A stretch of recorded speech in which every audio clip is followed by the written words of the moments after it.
Assalamu alaikum friends, this is Imran Abbasi. I try to bring out very informative lectures for you. So today I have come up with another very informative lecture about Shakespeare, the identity of a Shakespeare. Shakespeare is a myth or a reality. आपने Shakespeare का नाम तो सुना ही होगा. Shakespeare जिसके बारे में critics ने कहा है कि किसी ने कहा है कि is a dramatic he is a towering dramatist, किसी ने कहा है कि इज़ अ जायंट, किसी ने कहा है कि he is an up start crow. लेकिन उसके साथ साथ क्रिटिक्स ने ये भी सवाल उठाया है कि जो शेक्सपियर की ये अचीवमेंट्स हैं, ग्रेटनेस है, was the Shakespeare himself deserving और रिस्पॉन्सिबल फॉर ऑल दैट, या इसने ये जो सारा इसका कंटेंट है इसने कॉपी किया था. तो शेक्सपियर की एग्जिस्टेंस के बारे में सवाल उठते रहे हैं कि Shakespeare is either a myth और अ रियलिटी. ठीक है, तो उसके जवाब में बहुत सारी थियरीज़ और हाइपोथेटिकल थियरीज़ भी प्रपोज की चुकी हैं, जैसे कि मार्लोवन थियरी है, बेकनियन थियरी है और एलिजाबेथियन थियरी है. ठीक है, और उसके साथ स्टैटफोर्डियन थियरी है. ये थियरीज़ ट्राई करती हैं शेक्सपियर की मिथ और रियलिटी को जस्टिफाई करने के लिए. और अभी एक न्यू रिसर्च आई है कि Shakespeare this research is really an astonishing and mind blowing to know कि Shakespeare was not a man but a woman in disguise.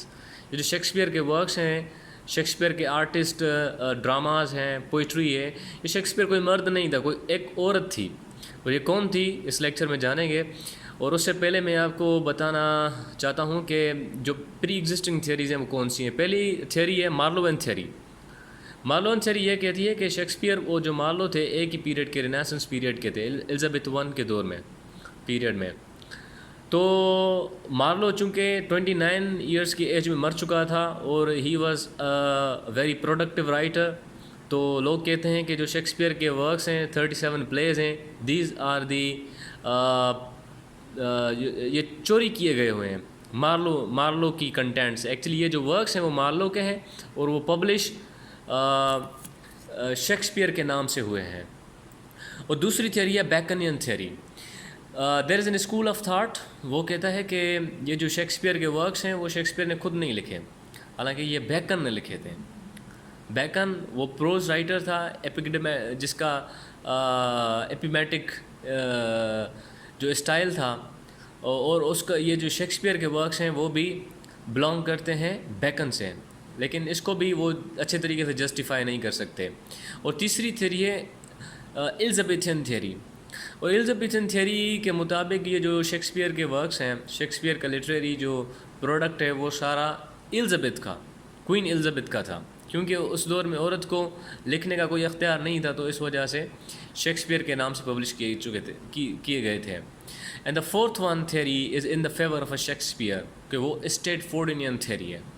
स्टैटफोर्डियन theory कहती है कि Shakespeare was really a layman who migrated to city in the search of a better future and a bright future.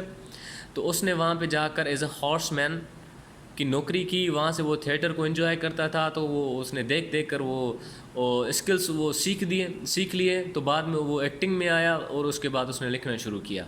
तो a cowboy or a country boy became a world's leading and the towering dramatist known as Shakespeare.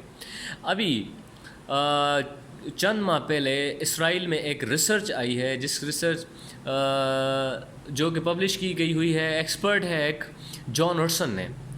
John हर्सन के मुताबिक Shakespeare was not a man but he was a she. Shakespeare was a woman in disguise.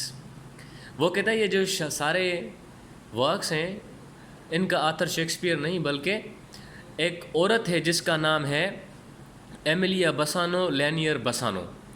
Emilia Bassano Lanier Bassano. I repeat the name, जिसका name है Emilia Bassano और Lanier बसानो.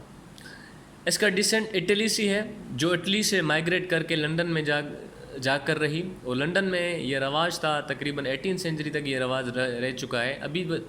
अभी तो लेकिन चूँकि वहाँ पर फ्रीडम ऑफ राइटिंग है, एक्सप्रेशन है, तो वहाँ पर 18th सेंचुरी तक औरत को ये कोई भी राइट नहीं था कि वो राइटिंग करे और कोई वो ऐसी कोई चीज़ आर्ट की वो पब्लिश कराए. तो एमिलिया बसानो और लैनियर बसानो ने जो अपने वर्क्स थे वो शेक्सपियर के नाम से पब्लिश करवाए. अच्छा, تو اس کے علاوہ یہ جو شیکسپیئر کے ڈراماز ہیں اس کے علاوہ اس نے ایک بک بھی لکھا تھا پوئٹری کا 1611 میں، جس کا نام تھا دا ڈارک لیڈی، اور وہ بہت مشہور گیا تھا اس کے نام سے. ابھی جسٹیفیکیشن میں آپ کو دے رہا ہوں کہ why Emilia Bassano and Lanier Bassano is the writer of the works of a Shakespeare, کیونکہ جو سرکمسٹینسز ہیں نا بسانو کے لائف سے وہ میچ کرتے ہیں جو بھی کچھ کنٹینٹ شیکسپیئر نے اپنے ڈراماز میں لکھا ہے. فار ایگزامپل جو بسانو تھی ایمیلیا بسانو، اس کے تعلقات تھے رویل فیملی سے، رویل پیلیس سے وہ آتی جاتی تھی، اور ان کے کافی دوست تھے ایٹ رویل اسٹیج. اور دیر آر آئیڈینٹیکل اور technical similarities between the language used in the poetry of Amelia Bassano and the language used in the dramas of Shakespeare. تو یہ بھی ایک another argument ہے. ابھی ایک کوگنیٹو آرگیومنٹ اور بھی ہے کہ Shakespeare was a woman in disguise, کہ جو ایمیلیا بسانو تھی وہ جیو تھی، ٹھیک ہے، she was a Jew by religion. اور ہم دیکھتے ہیں کہ in the dramas of Shakespeare there are hundreds of Jewish allegories, Jewish incidents, Jewish religious events taking place. ٹھیک ہے، جیسے مرچنٹ آف وینس میں جوش اور کرسچن کا ایک ٹسل چلتا ہے. تو یہ بھی ایک کنیکٹنگ پوائنٹ ہے، جسٹیفائنگ پوائنٹ ہے کہ she was a Jew and there are Jewish allegories in the works of Shakespeare. اور ایک اور بھی آرگیومنٹ ہے کہ the works of Shakespeare belong to Emilia Bassano, کہ ایمیلیا بسانو کا جو پورا نام ہے ایمیلیا بسانو لینیئر بسانو. تو یہ ایمیلیا بسانو لینیئر بسانو یہ نام جو ہے بہت مرتبہ شیکسپیئر کے ورکس میں ریکر ہو چکا ہے. تو یہ سارے آرگیومنٹس ہیں جو فیور کرتے ہیں کہ Shakespeare was a woman in disguise. تو اتنا بڑا الزام ہے اسرائیلی نیوز پیپر میں، ریسرچ میں. اب it is a hypothetical history theory, دیکھتے ہیں آگے کیا ہوتا ہے اور کون کوئی نیو ریسرچ پبلش کرتا ہے. اب تک اتنا ہی. Thank you so much for watching. If you like the lecture please share it with your friends and subscribe my YouTube channel. Thank you so much for watching.